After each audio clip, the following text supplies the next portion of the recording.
ஆடு அம்பு சேன எல்லாம் போனதான் இடையண்டா. பிச்சைக்கார பையன் போன போட்டு 10 ரூபா கூட 5 ரூபா கூட உயிரை வாங்குவான்டா. அப்ப நான் உதைக்க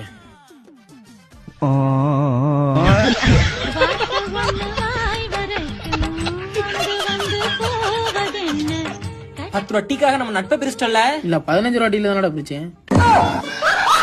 ஒரு டீ சொல்றா அண்ணா ஒரு டீ. அப்படி மானங்கிட்ட டீ குடிக்கணும்னு அவசியம் இல்லடா. ஓண்டா யார் கேட்டா? நீட உனக்கு எனக்குள்ள நட்பு முடியுதுடா. மச்சான் அது நல்ல நடக்கும் சோசியக்காரன் சொன்னாடா. பாக்கு பழிச்சிருச்சுடா.